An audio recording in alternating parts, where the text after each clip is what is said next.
Olá, irmãs! A segunda lição da nossa revista O Tranquilizante de Deus, Estudos no Livro de Apocalipse, é Alfa e Ômega. Quem é Jesus? Alfa, a primeira letra do alfabeto grego, Ômega, a última letra do alfabeto grego, assim como A e Z está para a língua portuguesa. Se nós vermos no versículo 8 do capítulo 1, diz assim: Eu sou o Alfa e o Ômega, diz o Senhor Deus, aquele que é, que era e que há de vir, o Todo-Poderoso. E a segunda parte do versículo 17 diz: Não temas, eu sou o primeiro e o último.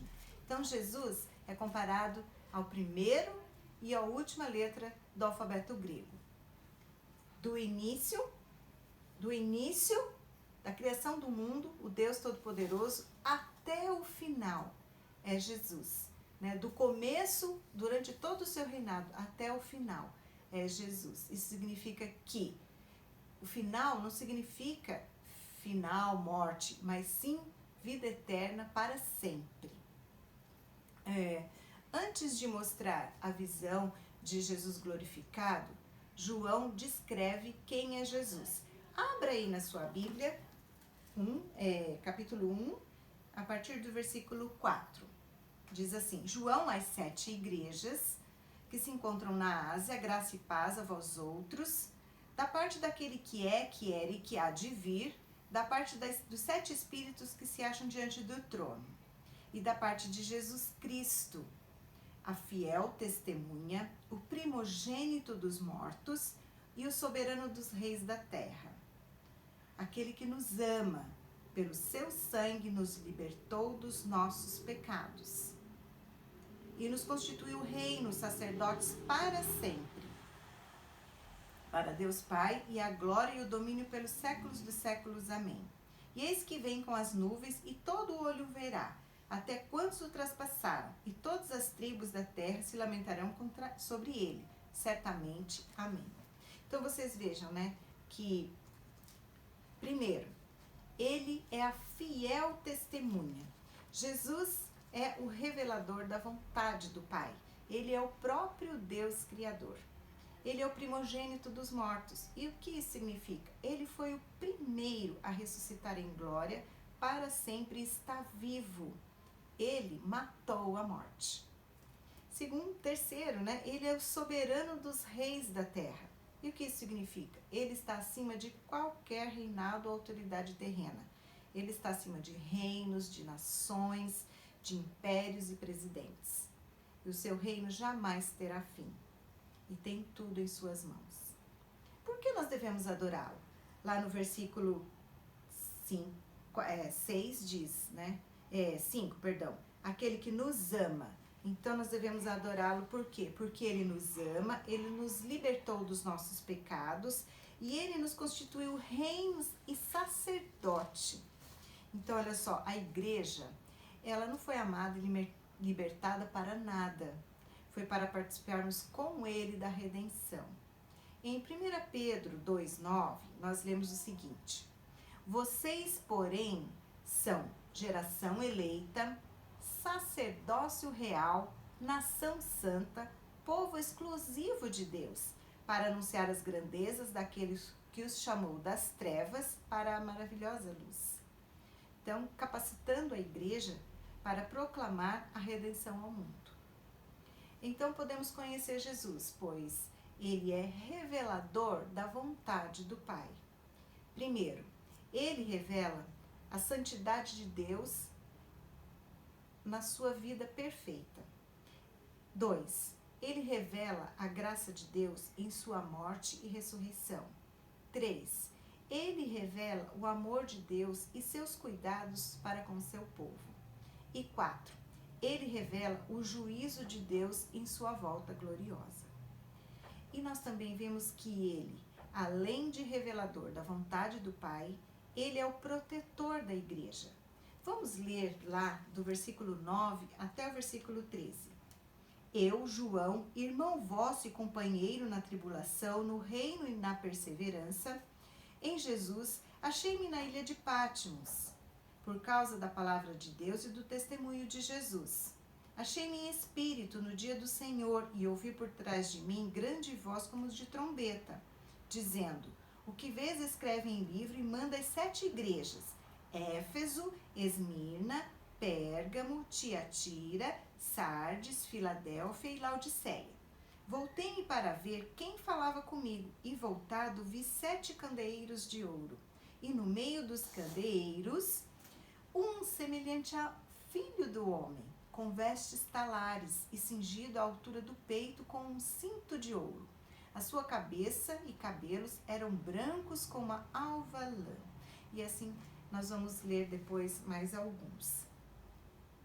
Vocês viram, né? Então, suas vestes são sacerdotais. Jesus é apresentado como um sacerdote no meio dos candeeiros. Era função do sacerdote cuidar dos candeeiros dentro do tabernáculo. Ele fazia isso protegendo, limpando e renovando o óleo. Semelhantemente, Jesus cuida de sua igreja como candeeiro, corrigindo, exortando e protegendo. Se nós virmos aqui no versículo 20, diz o seguinte: quanto os mistérios das 7 estrelas que viste na minha mão direita e os 7 candeeiros de ouro, as 7 estrelas são os anjos das igrejas e os 7 candeeiros são as 7 igrejas. Então Jesus está no meio da sua igreja, né? Ele está no meio da sua igreja, ele está protegendo a sua igreja. Ele também é o Senhor Todo-Poderoso.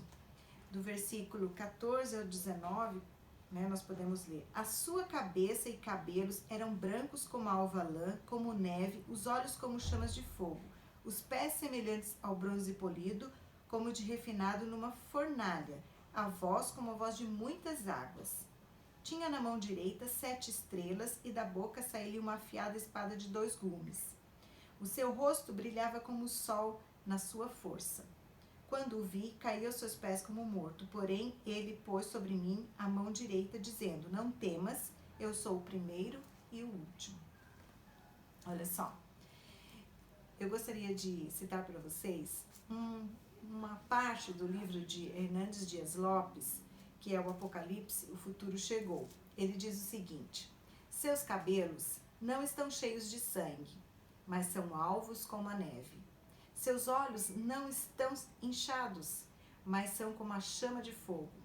Seus pés não estão pregados na cruz, mas são semelhantes ao bronze polido. Sua voz não está rouca, mas é voz como de muitas águas, forte e impetuosa. Suas mãos não estão cheias de pregos, mas ele segura a igreja e a história em suas potentes mãos. Seu rosto não está desfigurado, mas brilha como o sol. A igreja precisa olhar para Cristo. Durante a sua primeira vinda, a sua glória estava encoberta, pois ele se esvaziou da sua glória, morrendo na cruz. Na sua segunda vinda, a sua glória será evidente, pois ela será pessoal, será visível e triunfante. No versículo 7, nós podemos ver: eis que vem com as nuvens e todo olho verá. Se nós vimos lá também em 1 Tessalonicenses 4,16 diz: portanto, o Senhor mesmo, dada a sua palavra de ordem, ouvida a voz do arcanjo, ressoada a trombeta de Deus, descerá dos céus e os mortos em Cristo ressuscitarão primeiro. Depois nós, os vivos, os que ficarmos, seremos arrebatados juntamente com eles, entre nuvens, para o encontro do Senhor nos ares, e assim estaremos para sempre com o Senhor. Devemos então nos preparar para a segunda vinda de Jesus, né? Primeiro, como que nós vamos nos preparar?